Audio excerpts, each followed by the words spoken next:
Bismillahirrahmanirrahim. Elhamdülillahi Rabbil alemin. Vessalatu vesselamu ala seyyidina habibi kulubina şefi'i zunubina Ebil Qasim Muhammed.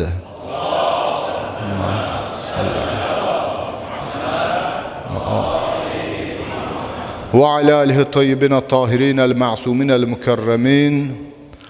Rabbi şrah li sadri ve yessir li emri ve hlul uqdeten min lisani yefqahu qavli.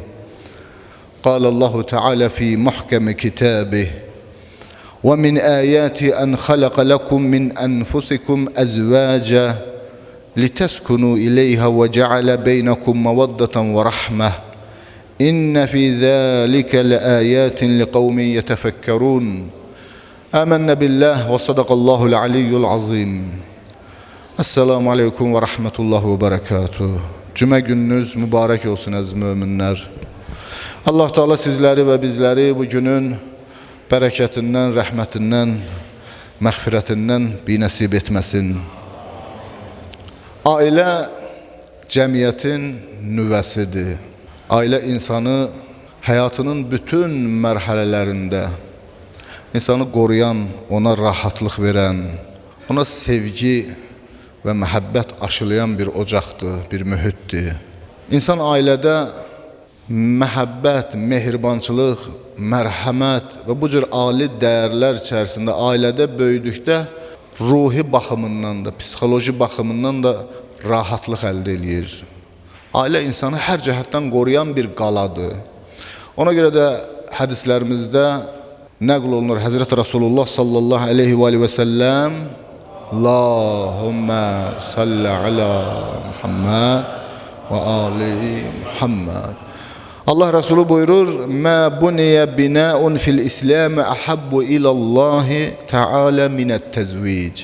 İslamda evlilik qədər Allah üçün sevimli olan bir bina inşa olunmuyor. Yani evlilik, aile elə bir binadır ki, Allah yanında en sevimli bina məhz evlilik binasıdır, evlilikdir. Xoşbəxt ailə həyatı qurmaq üçün müəyyən ali dəyərlər var, müəyyən prinsiplər var ki, onlar gərək ailədə hakim olsun həmin prinsiplər. Ki, əgər bu prinsiplər ailədəki ab-ı havaya hakim olarsa, o zaman ailə xoşbəxtlik əldə edəcək, xoşbəxt ailəyə çevrilə biləcək. Həmin prinsiplər hansılardır? Quran-ı Kerimdə söhbətimizin əvvəlində dediyimiz ayə Rum surəsi 21-ci ayədir. Allah Teala buyurur: "Və min ayati an xalaqa lakum min anfusikum azwaja." Allahın ayələrindəndir, Allahın möcüzələrindəndir, nişanələrindəndir. Allahın varlığına dəlalət edən əlamətlərdən də biri nədir? Sizə öz cinsinizdən zövcələr xəlq eləyib. Niyə? Litaskunu ileyha. Onlarla aramlıq tapasız, rahatlıq tapasız. Və cəalə beynəkum məvəddətən və rəhmə. Və sizin aranızda məvəddət və rəhmət qərar veribdir. Düşünən insanlar üçün, fikirləşən insanlar üçün Allah buyurur ki, bunda bir ibrətlər var, möcüzələr var. İki mühüm dəyərdən danışır burada ayə. Və cəalə beynəkum məvəddətən və rəhmə. Sizin aranızda məvəddət və rəhmət qərar veribdir, yaradıbdır. Məvəddət nədir? Rəhmət nə anlamdadır burada? Məvəddət bəzən bunu məhəbbət kimi tərcümə eləyirlər. Amma əslində fərq var. Quran-ı Kerimdə ümumiyyətlə əzizlər, bunu biləsiniz. Hansısa bir söz seçilibsə, o sözdə xüsusi bir məna çalar var. Allah məhz həmin məna çalarına görə o sözü ayədə seçibdir. Məsələn, Allah bu ayədə demədi ki, sizin aranızda məhəbbət, sevgi və rəhmət yaradıbdır. Dedi: "Və cəalə beynəkum məvəddətən və rəhmə." Sizin aranızda məvəddət və rəhmət yaradıbdır. Məhəbbət daxili bir duyğudur, emosional bir duyğudur. Qarşı tərəfə, hansısa bir şəxsə qarşı səndə bu duyğu yaranır, formalaşır. Bu aşkara çıxmaya da bilər, elə daxildə də qala bilər. Məvəddət isə aşkara çıxan bir sevgidir. İnsanın əməllərində, feillərində, davranışlarında özünü göstərir. Yəni əməli şəkildə sevgidir. Məvəddət məhəbbətin belə deyək tərcüməsidir. Onu aşkar eləyəndir. Məvəddətdən öncə məhəbbət var, sevgi var.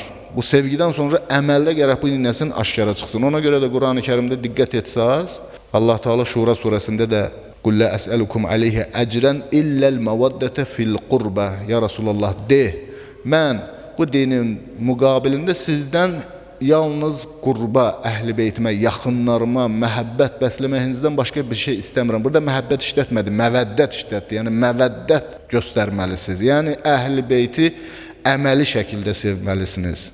Təkcə bu qəlbdə elə sevdim əhl-i beyti, bu yetərli deyil. Bu sevginin nişanələri bizim gərək davranışlarımızda, bütün sülüklarımızda, bizim feillərimizdə, danışıqlarımızda, sözlərimizdə aşkar olsun, özünü göstərsin. Allah da ər-arvad arasında buyurur ki, məhəbbət deyil, məvəddət qərar vermişəm. Çünki insanlar bəzən, xüsusilə də gənclər, emosional vəziyyətə düşərək görürsən ki, bir-birini sevirlər. Bu sevgi əslində nədən qaynaqlanır, bunu tapmaq lazımdır. Cismani gözəlliklərə söykənən sevgi, məhəbbət, həqiqi sevgi, həqiqi məhəbbət ola bilməz.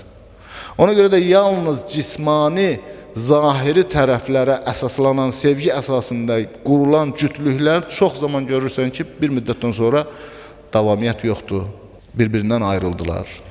Niyə? Çünki artıq hər ikisi bir-birinə cismani baxımdan kama çatdı. Əslində bir-birlərinin sahib olduğu dəyərlərdən xəbərləri yoxdur. Bir-birinin həqiqətini tanıyanda bir-birinə başladılar nifrət eləməyə. Çünki sevgi onların ruhlarına deyildi, cismlərinə tərəf yönəlmişdi. İlk öncə gərək ər-arvad arasında sevgi və məhəbbət nə əsaslanmalıdır? Ali dəyərlərə əsaslanmalıdır. Zahiri gözəllik mühüm deyil. Həqiqətən də belədir. Düzdür, zahiri gözəllik müəyyən bir tətikləyici bir səbəbdir. Amma zahiri gözəlliyin üzərində qurmaq bu işi doğru bir iş deyil. Ailəni zahiri gözəllik üzərində qurmaq olmaz. Əmir əl-Möminin əleyhissalamın çox gözəl bir kəlamı var. Buyurur ki, gözəl insan həmişə yaxşı insan deyil. Yəni, ola bilər bir insan zahiri gözəldir. Amma bu insan yaxşı insan deyil, pis insandır, şər insandır. Yaxşı xüsusiyyətlərə sahib deyil. Söyüşsəndir, pis danışandır, əxlaqsızdır. Davranışlarına baxırsan, görürsən, heç bir dəyər yoxdur.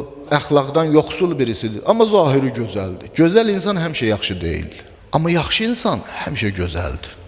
Ola bilər birinin zahiri gözəlliyi yoxdur, amma ali dəyərlərə sahibdir. Gözəl əxlaqi xüsusiyyətlərə sahibdir. Bu xüsusiyyətlər onu həmişə gözəl eləyəcək. Allah buyurur ki, sizin aranızda məvəddət qərar vermişəm ki, ər-arvad bir-birinə qarşı əməli şəkildə bu məhəbbəti göstərməlidir. Qarşılıqlı şəkildə bir-birinə ehtiram etməlidir, hörmət etməlidir. Sevgi bunların sadəcə olaraq o müasir dönəmimizin bəlası olan sosial şəbəkələrdə bir-birinə gözəl sözlər deməkdən ibarət olmamalıdır. Sevgi əməli şəkildə özünü göstərməlidir və mərhəmət, rəhmət duyğuları olmalıdır. Əgər məvəddət və mərhəmət bir ailədə olmazsa, o ailə çöküşə doğru gedəcək, o ailə məhvə doğru gedəcək və qısa müddətdə öz davamiyyətini itirəcəkdir. Bir-birinə qarşı gərək ər-arvad mərhəmətli olsunlar, rəhmətli olsunlar. Həzrət Rasulullah sallallahu aleyhi və səlləm buyurur, İttəqullaha fid-dəifeyn. İki zəif məxluqda Allahdan qorxun, Allahı xatırlayın. Hansılardır ya Rasulallah? Əl-yetim vəl-mər'ə. Yetim və qadın. Və ardınca buyurdu ki, ailənizdə xeyirli olun, yaxşı olun və mən ailəsinə içərinizdə ən yaxşı olanam. Allah Resulü bizim üçün nümunədir. Həzrət Rasulullah xanımlarına qarşı, əhl-əyalına qarşı həmişə mərhəmət və rəhmət prizmasından rəftar eləyib, davranıbdır. Xanım da eyni zamanda gərək ərinə qarşı bu cür mərhəmətli olsun, rəhmətli olsun. Bilirsiniz, xanımların cihadı elə həyat yoldaşına xanımlıq etməkdir. Bir hədisdə buyurulur ki, əgər bir qadın həyat yoldaşına bir içim su verərsə, bu onun üçün bir illik ibadətdən daha xeyirlidir. Hansı ibadətdən? O ibadətdən ki, gündüzləri oruc ola, gecələri də namaz qıla. Digər mühüm məsələ ki, ailədə gərək öz hakim olan, yəni ailəyə hakim olan təməllərdən, dəyərlərdən biri də budur ki, bir-biri ilə xoş davranmaq, güləriz davranmaq, seviclə davranmaq. O deyirlər, bir ağsaqqalın yanına bir xanım gəlir, ərindən şikayət edir ki, çox kobuddur, qabadır. Nə məsləhət verirsən, mən neyniyim? Dünya görmüş insandır. Dedi, həyat yoldaşın ki, evə gəldi, işdən ki, evə gəldi, Pəncərədən gözlə onu. Elə ki gəldi, qapını sən aç. Qapını açdın, xoş gəldindir. Tez qarşısına yeməyini qoy, çayını qoy. Qayğı göstər. Evdən çıxdı, yola sal. Bir-iki dəfə bunu eləyəndən sonra həyat yoldaşı 180 dərəcə dəyişir, tamamilə dəyişir. Çünki təsir əks təsirə bərabərdir. Xoş rəftar mümkün deyil ki, qarşı tərəfdə xoşluq yaratmasın. Quran deyir ki, İtfa'us seyyəti billəti hiyə əhsən. Pisliyi daha gözəllə dəf elə. Ən gözəli təqdim etməklə o pisliyi dəf eləyəsən. Vallahi buyur ki, bir də görəcəksən ki, sənə ən qəddar düşmən çevrilib sənin dostun olubdur. O ki, həyat yoldaşı. Ki, xanımlar buna diqqət etməlidir və eyni zamanda bəylər də gərək, kişilər də evdə xanımları ilə yumşaq davranmalıdır, xoş davranmalıdır. Quran deyir və aşiruhunna bil ma'ruf. Onlarla məruf, gözəl şəkildə xoş davranın. Qaba olmayın, kobud olmayın. Yeri gəldi, xoş sözlərdən istifadə eləyin. Və la tudarruhunna litudayyiqu alayhinna. Onlara zərər verməyin, həyat onlara sıxıntı eləməyin, həyatlarını cəhənnəmə çevirməyin. Zərər vermən onların həyatını çətinləşdirməyin, asanlaşdırın. Və iki dənə nümunə gətirəcəm də hədislərimizdə qeyd olunubdur bu.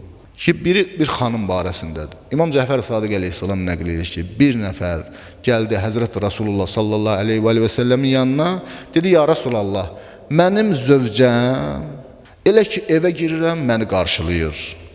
Elə ki evdən çıxıram, məni yola salır. Məni fikirli görəndə, dərdli görəndə mənə deyir ki, nə dərd çəkirsən, nə qəm qüssəyə batmısan. Əgər ruzinin dərdin qəmin çəkirsən, ruzinin zamini başqasıdır, sən deyilsən, ruzunu verən Allahdır. Niyə bunun dərdin qəmin çəkirsən? Əgər axirətin dərdin qəmin çəkirsənsə, Allah bu dərd qəmi daha da artırsın. Bunu Resulullah'a deyəndir, Həzrət Rasulullah belə buyurdu. Bəşşirhə bil cənnə. Ona cənnət müjdəsi ver.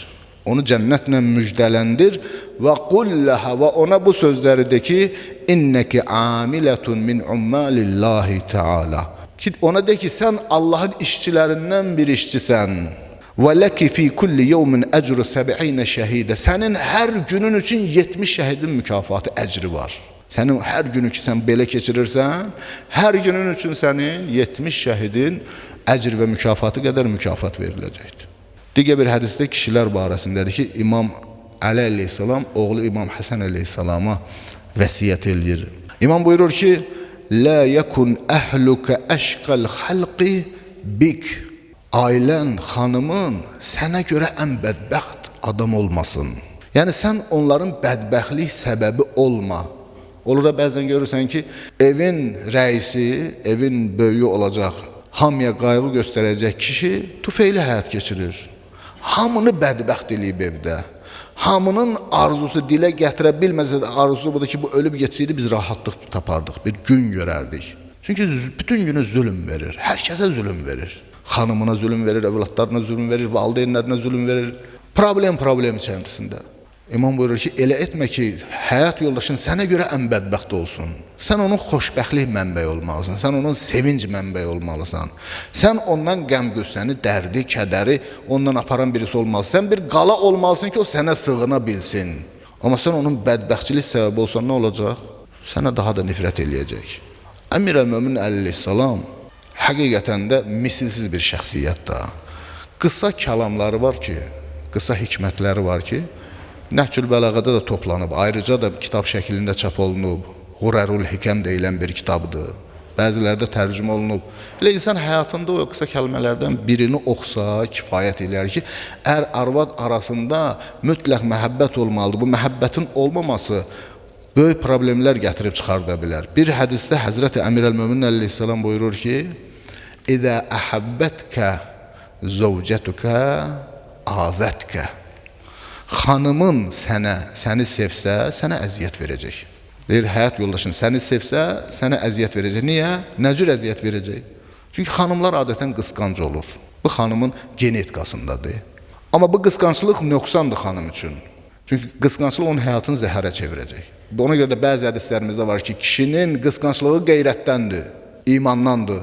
Qadının qısqanclığı küfürdəndir.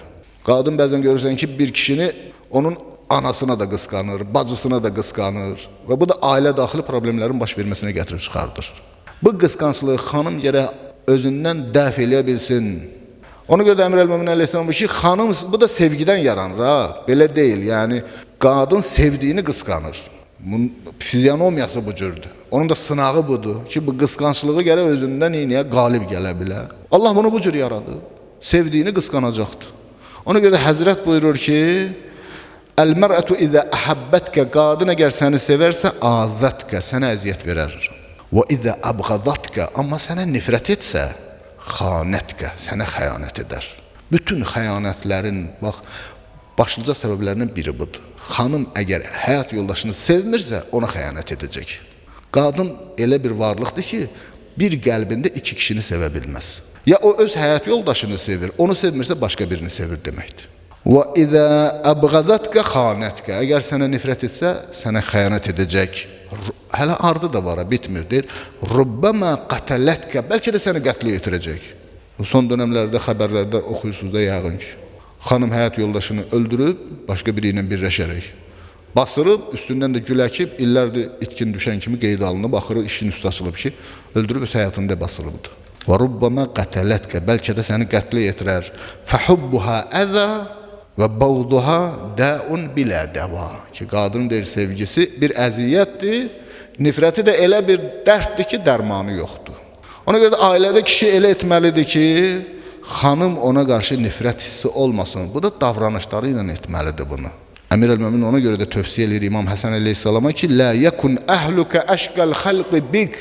Elə etmə ki, sənin həyat yoldaşın sənə görə ən bədbəxt insana çevrilsin.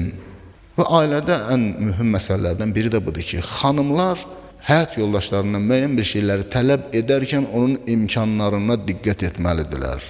Allah Quran-ı Kərimdə buyurur ki, İnnəllaha lə yükəllifu nəfsən illə vus'əha. Allah heç kəsi qüdrətindən artıq mükəlləf etməz, daşıya biləcəyi yükdən artıq yükləməz. Allah belə insanı daşıya biləcəyi yük qədər yüklüyür.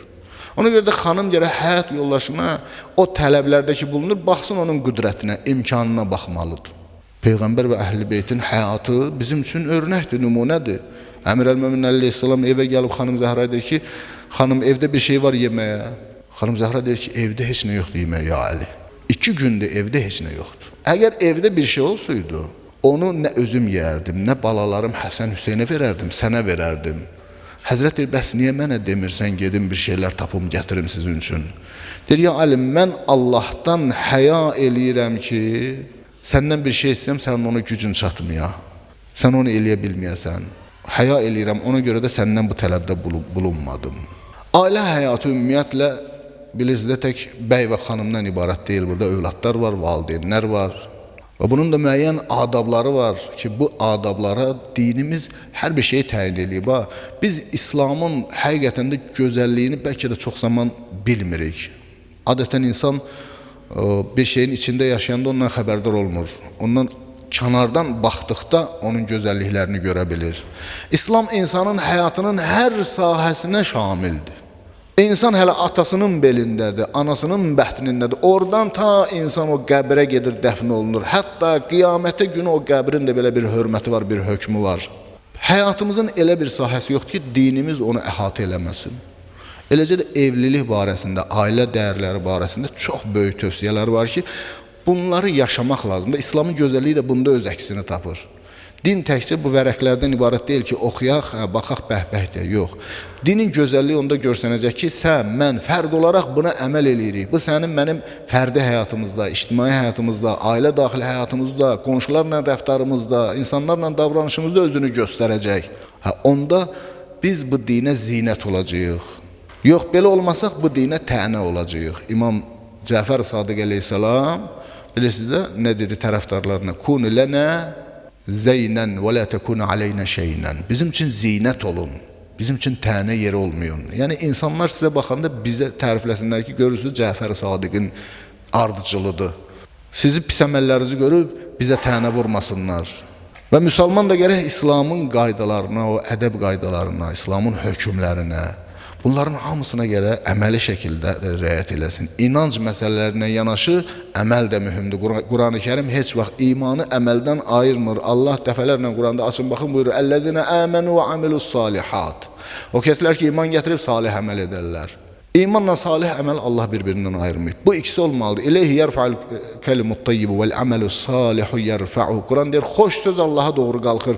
İnancıdır, sənin inancların Allaha doğru qalxır. Amma bunu qaldıran nədir? Vel amelus salihu yerfa'u. Salih əməl onu qaldırır.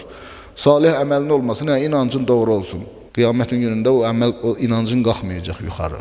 O inanc sənə fayda verə bilməyəcək. Əməl, əməl, əməl. Allah Quran-ı Kərimdə buyurur, ailə dəyərləri barəsindəki danışırıq. Ayələrin biri də, möhtəşəm ayələrdən biri də budur. Nisa surəsi 34 və 35-ci ayələrə baxarsın inşallah. Ər-ricalu qavvamuna alən-nisa. Kişilər qadınlar üzərində qəyyumdular. Bimə faddalallahu ba'dahum alə ba'd. Çünki Allah bəzilərinin üstün edibdir.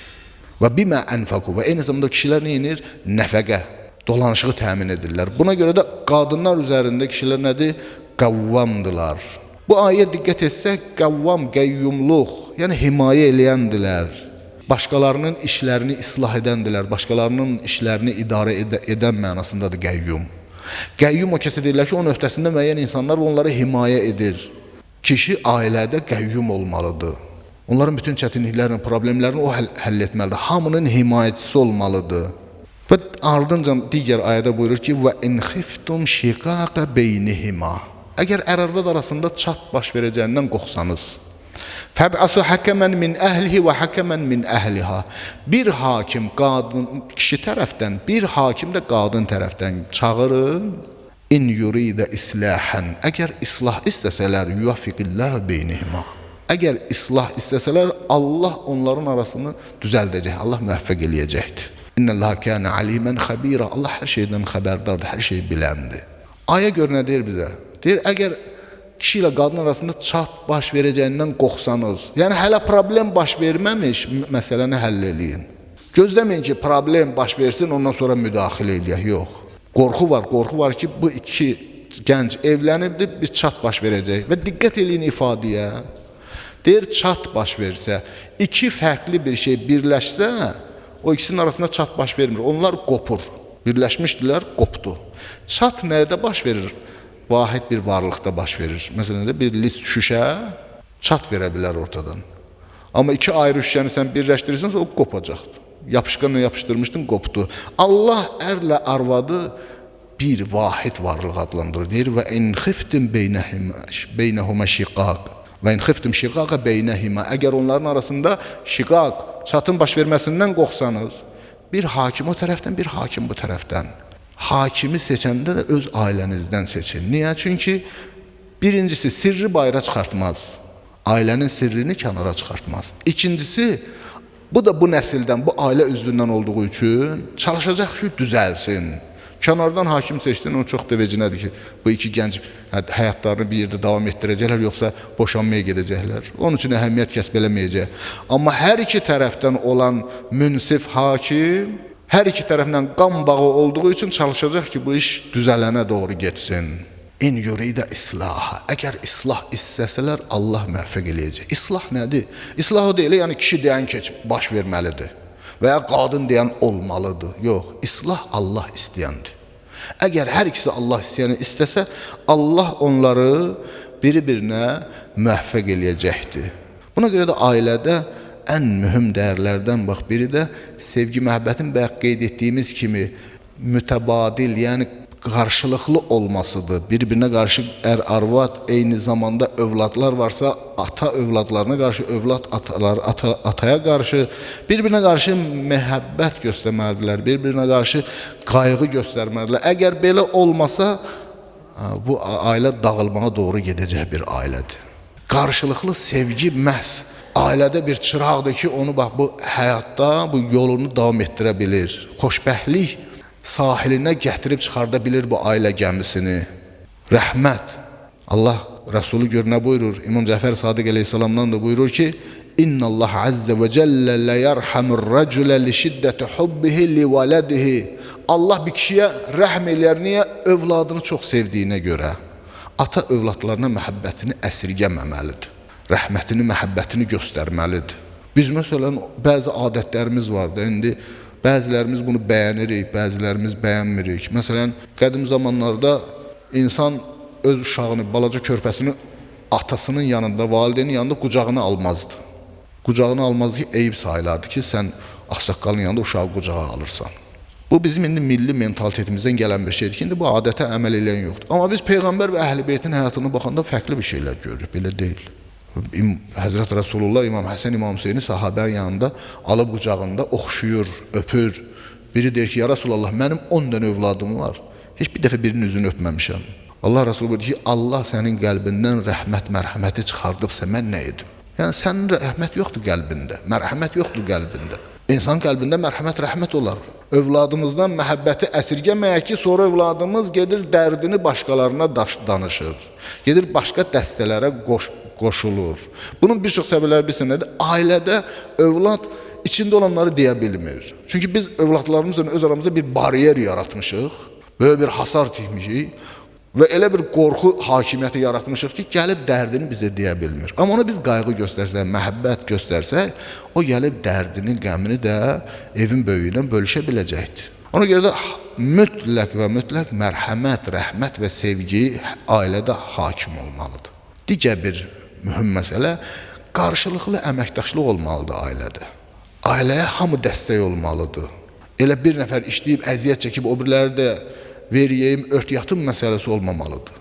Övlad artıq böyüyüb, işgüc görə bilirsə, işgüc görüb ailənin büdcəsinə qatqısı olmalıdır.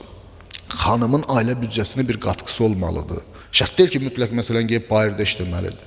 Müəyyən ev işlərini görməklə, müəyyən təsərrüfat işləri görməklə ailəyə bir qatqı qata bilər. Bu ailədə həm maddi baxımından da qabağa gedə biləcəkdir. İqtisadi büdcəsi də ola biləcəkdir və müəyyən problemlərini də, maddi problemlərini də həll eləyə biləcəkdir. Və ən mühüm məsələlərdən biri də bir-birinə qarşı ehtiram göstərmək, hörmət göstərmək. Valideyn övladına məhəbbət göstərəcəksə, övlad ataya hörmət göstərəcəkdir. Xanım evdə ərinə hörmət göstərəcəksə, o uşaqlar da hörmət göstərəcəkdir. Belə deyirlər Şeyx Şamil barəsində. Bilirsiniz, Şeyx Şamil 20 ildən çox Çar Rusiyası ilə vuruşdu. Hamı onun sözünə tabe idi. Bir gün ondan soruşdular ki, necə oldu ki, bütün bu əhali hamı sənə tabedir. Sən heç kəs sözündən çıxmır. Sən bu ağsaqqallığı nə cür əldə elədin? Deyib, bunun səbəbi mənim xanımımdır. Xanım evdə mənə deyir, hörmət göstərdi. Övladlarım analarına baxdı, övladlarım hörmət göstərdi. Qohum-əqrabam gördü ki, xanımım, övladlarım mənə hörmət göstərir, ehtiram eləyirlər. Qohum-əqrabam mənə ehtiram etdi. Bütün kənd gördü ki, qohum-əqrabam mənə hörmət edir, kənd hamısı mənə başladı ehtiram etməyə, hörmət etməyə. Amma xanım evdə həyat yoldaşına ehtiramsızlıq eləsə, istər-istəməz bu uşağa da sirayət eləyəcəkdir. Qarşılıqlı şəkildə hörmət olmalıdır. Həm kişi xanımına ehtiram göstərməlidir, həm də xanım həyat yoldaşına ehtiram göstərməlidir, hörmət göstərməlidir ki, uşaqlar onlardan bu ehtiramı, hörməti öyrənə bilsinlər, bir-birinə qarşı sevgi, məhəbbət və ehtiram içərisində yaşasınlar. Ona görə də Həzrət Rasulullah dəfələrlə bir çox xütbələrində Peyğəmbərimizin bu var. Buyurur ki, وَقِّرُوا كِبَارَكُمْ وَرْحَمُوا صِغَارَكُمْ Böyüklərinizi vüqarlı tutun, böyüklərinizə hörmətlə yanaşın, ehtiramla yanaşın, kiçiklərinizi də mərhəmətinizi əsirgəməyin. Kişiyə mərhəmət göstərmək lazımdır, böyüyə hörmət etmək lazımdır. İslam bu cür dəyərlər əsasında ailəni qoruyub saxlayır. Və bunun üçün yollar qoyur Allah Teala bizə. Quran-ı Kərimə baxın, Quran-ı Kərimdə bir neçə ayədə Allah Teala xüsusilə də böyüklərə qarşı, valideynlərə qarşı bizə tövsiyələrdə bulunubdur.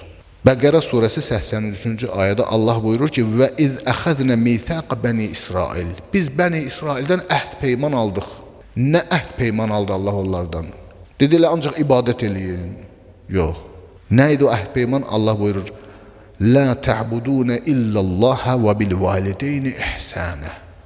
Allah'tan gerisine ibadet etmeyeceksiniz ve valideynlerinize karşı yaxşılıq edeceksiniz. Bu ikisini yan bayan çekti Allah Teala. Allah'a ibadet ve valideyne yaxşılıq. Ve İsra suresi 23. ayeye bakın, daha güzel bir şekilde Allah Teala bize bunu beyan eləyir. Ve qada rabbuke la ta'budu illa iyyah ve bil valideyni ihsana. Rabbin hükm edib ki ondan gayrisine ibadet etmeyesiniz ve valideynlere yaxşılıq eləyəsiniz. Allah'a ibadetten yanaşıb valideyne yaxşılıq. Əllama Təbatabainin təfsirində də var da, bu deyir, Allah'a ibadət etməkdən sonra ən böyük əməl valideynə yaxşılıq etməkdir. Allah'a qarşı çıxmaqdan sonra ən böyük günah nədir? Deyir, valideynə qarşı çıxmaqdır. Ayə buyurur ki, İmmə yəbluğənnə indəkəl kibərə əhəduhuma əv kilahuma. valideynlərin hər ikisi və onlardan biri sənin yanında yaşayıb, ahıl yaşına çatıb, qoca yaşına çatıb. Fələ təqul ləhumə offin, onlara of belə demə. Və lə tənhərhumə, onlara acılama. Və qul ləhumə qavlən kərimə, onlara xoş sözlər söylə. Vəqfid ləhum cənahəz-zulli minər-rəhmə, öz mərhəmət qanadlarını onlar üçün aç və dua et. Nə cür dua et? Rabbirhamuhuma kəmə rabbəyani səğira. Rəbbim onlara qarşı mərhəmətli ol, necə ki onlar mənə qarşı mərhəmətlidirlər, mənə qarşı rəhimlidirlər, məni böyüdüblər, məni yetişdiriblər, bəsləyiblər. Ona görə də ailədə valideynin itaəti mühüm məsələdir. Ən böyük ailə dəyərlərindən biri də budur. İllərlə bu bizim mentalitetimizdə olub ki, biz həmişə ailədə böyüyün sözünə qulaq asmışıq, böyüyə itaət etmişik. Evin sahibidir, ailənin rəisidir, ailənin böyüyüdür. Ataya, valideynə itaət mütləqdir ailədə. Və bu, İslamın daha çox əhəmiyyət verdiyi məsələlərdən biridir. Və İslam bunu bizdən tələb edir. Amma burada İslam bir şərt qoyur bizə. Əgər valideyn səni harama vadar etmirsə, haram bir işi sənə, günah bir işi sənə əmr etmirsə, itaət deyir mütləq vacibdir. Valideyn müəyyən təcrübələr əldə edib, həyatın müəyyən mərhələsini keçib. Mən hələ gəncəm, valideynlə məsləhət eləyəndə onun verdiyi məsləhətlərə bəzən gülüncə yanaşıram. Bəzən fikirləşirəm ki, yox, mən atam bilmir, atam başa düşmür. Müəyyən bir yaş dönəmi gəlir ki, insan anlayır ki, yox, atam elə doğru deyirmiş. Bir zamanda gələcək insan deyir ki, kaş atam yanımda olaydı, o ilə məsləhət alaydım, ondan məsləhətləşəydim. Din bizə deyir ki, müstəhəb işlərində belə valideyndən icazə almalısan, müstəhəb ziyarətə gedirsən. Əgər valideyn razılığı yoxsa, din sənə deyir ki, o ziyarətə gedə bilməzsən. Çünki valideynin narahatçılığına səbəb ola bilməzsən sən. Yalnız istisna bu haldadır ki, səni günaha sürükləməsin, günaha vadar etməsin, pis işə səni yönəltməsin. Quran-ı Kərimdə də Allah Teala buyurur, Loğman surəsi 15-ci ayədə وَاِنْ جَهَدَاكَ عَلَى أَنْ تُشْرِكَ بِي مَا لَيْسَ لَكَ بِهِ عِلْمٌ. Əgər valideynin səni mənə şərik qoşmağa, yəni Allaha şərik qoşmağa səni vadar etmək istəsələr ki, sənin də o barədə bir bilgin yoxdur, səni yönəltmək istəyir şirkə doğru, فَلَا تُطِعْهُمَا, ona itaət etməyəcəksən. Burada itaət düşər. Ona görə Əmir el-Mömin əleyhissalam buyurur ki, لَا تَعَةَ لِمَخْلُقٍ فِي مَعْسِيَةِ خَالِقٍ. Xaliqə qarşı günah etməklə heç bir məxluqa itaət yoxdur. İstənilən məxluq olsun, mən ona itaət etməklə xaliqə qarşı günah edəcəm, yaradana qarşı günah edəcəm, o itaət hökmündən düşər. Orada itaət yoxdur, orada itaət Allahadır. Mən bir insana itaət edeyim, amma Allahıma asi çıxım, yox, bu qəbul olunmaz. Allah da Quran-ı Kərimdə, Loğman surəsi 15-də bunu buyurur ki, valideynin əgər səni şirkə, pis günahlara, pis işlərə, haqsızlığa, zülmə səni vadar eləyir, çağırır, səndən bunu tələb eləyir, istəyir, ola bilər də. Fələ tuti'huma, Quran deyir, itaət etmə onlara, itaət düşər. Amma bu o demək deyil, sən burada ta valideyni gözdən salmalısan, onun üstünə xət çəkməlisən ki, qutardıq. Ardınca ayə nə deyir? Və sahibuhuma fid-dunya ma'rufa. Bu dünyada o ilə yenə yaxşılıqla davran, yaxşılıqla yoldaşlıq elə. O ilə bu dünyada yaxşılıqla yoldaşlıq elə yenə. Valideynin ola bilər, pis insandır, müşrikdir, ateistdir, dinsizdir, sən də dindarsan. Bunu valideynlikdən siləcəksən, Allah deyir, yox, silməyəcəksən. Və sahibuhuma fid-dunya ma'rufa. Onlarla, o ilə bu dünyada deyir, yaxşılıqla yoldaşlıq elə. Ölənə kimi xidmətində dayan. Ailə dağılmasın, ailə çökməsin. Çünki ailə müqəddəsdir. Və ən mühüm məsələlərdən ki, biri də budur ki, ata, evin rəisi, evin bütün xərclərini öz üzərinə götürməlidir, çalışmalıdır, işləməlidir. Biz bilirsiniz artıq, yəni bu kapitalizm dönəmində yaşayırıq. Kapitalizm dövrünün özünə məxsus yaxşı cəhətləri var və pis cəhətləri də var. Amansız bir, kapitalizm amansız bir yəni üsuldur, metoddur. Kapitalist cəmiyyətində insanlar daha çox maddiyyat dalınca qaçırlar, mənəvi dəyərlər aradan gedir. Baxın, məsələn, qərb aləminə, o elm, texnologiyada çox yüksəkliyə gediblər. Ailə bağları tamamilə itibdir. Ailə bağları qırılıbdır. Onlarda məsələn çətin tapılar ki, görəsən bir ailə içərisində həm ata da var, ana da var, oğul da var, gəlin də var, nəvə də var. Bunlar bir yerdə yaşayırlar, mehribancasına yaşayırlar, yox, bu belə şey yoxdur. 18 yaşına çatdı, evdən qovacaq, çıxardacaq. Açın, bax, indi deyək ki, xarici dil bilmirik, tərcümə olunmuş verilişlər var. Baxın, görəcəksiniz. Araşdırın, oxuyun, bu şeylərin rastlaşacaqsınız, təəccüb eləyəcəksiniz. Məsələn, statistikaya baxın, statistika deyir, Fransada 1000 nəfərdən 6-7 nəfər, 8 nəfər ailə həyatı qurur. İnsanlar ailə həyatı qurmur. Bir Sen şəhərində bir dənə məhkəmədə hakim bir dənə məhkəmə bir gün içində 296 nəfərin talağını verib, boşanma hökm veribdir. Niyə? Çünki mənəvi dəyərlər hakim deyil ailəyə. İlahi dəyərlər yoxdur ailədə. Ancaq maddi dəyərlər var, dünyavi dəyərlər var, kapital maraqları var hər şeyin arxasında. Ancaq dünya ləzzətləri var hər şeyin arxasında. Ona görə də görürsən ki, ailə dağılmaları, ailə boşanmaları ki, bizdə də təəssüflər olsun ki, müsəlman cəmiyyətlərində də bu artmaqdadır. Bu böyük bir problemdir. Ki, biz gərək buna diqqət eləyək. Övladlarımızı düzgün tərbiyə eləyək, düzgün yönəldək, düzgün dini təlimlər verək. Ki, atanın həm hüququ var, həm vəzifəsi var. Atanın vəzifəsi budur ki, evi təmin etməlidir, geyimlə təmin etməlidir. Ailəsini yaşayış yeri ilə təmin etməlidir, qida ilə təmin etməlidir. İndi imkan daxilində hamı eyni cür zəngin deyil. Hər kəs öz imkanı çatan miqdarda bunu etməlidir, buna səy etməlidir. Amma bununla yanaşı ki, ataya itaət vacibdir falan, eyni zamanda atanın da üzərində müəyyən hüquqlar var ki, övladların hüququdur ki, ata gərək buna diqqət eləsin. İmam Zeynul Abidin əleyhissalamın, həmişə bunu qeyd eləmişəm, Risalətül Hüquq deyə bir kitabı var. Bizim də kitabxanamızda da tərcüməsi var onun. Risalətül Hüquq, hüquq nəzəriyyəsi. 50-yə qədər haqdan danışıb və izah verib. Valideyn barəsindəki danışır ki, övladın valideyn üzərində haqları hansılardır? İmam belə buyurur, deyir, və əmmə haqqu vələdikə, övladın haqqına gəlincə, bil ki, o səndəndir. Bu dünyada onun bütün yaxşılıqları da, pislikləri də sənə nisbət veriləcək. Sənin övladın gedib yaxşı insan olacaq, dərəcələ filan kəsin övladıdır bu. Pis insan olacaq, yenə dərəcələ filan kəsin övladıdır bu. Onun bütün yaxşılıqları, bütün pislikləri sənə nisbət veriləcək. Və sən məsuliyyət daşıyırsan. Nədə məsuliyyət daşıyırsan? Ona gözəl ədəb verməkdə, onu Allaha doğru yönəltməkdə, Allaha itaət etməkdə və sənə itaət etməkdə sən məsuliyyət daşıyırsan. Bunları gərək təlim eləyəsən, təlqin eləyəsən övladıva. Buna görə, əgər bu məsuliyyəti yerinə yetirsən, savab qazanacaqsan. Bu işdə səhlənkarlıq etsən, sən də qiyamətin günü cəzalanacaqsan. Övladın barəsində elə çalış ki, bu dünyada sənin üçün zinət olsun. Sanki sən ona o verdiyin ədəblə, əxlaqla, tərbiyyə zinətlənmək istəyirsən. Ki, qiyamət günü də Allah yanında üzrün olsun. Ki, sən boynunda olan vəzifəni yerinə yetirmisən. Bu cür ali dəyərlər gərək ailədə hakim olsun. Allahdan istəyimiz budur ki, bizə möhkəm müsəlman ailəsi qurmağı və gözəl övladlar tərbiyə etməyi nəsib etsin inşallah.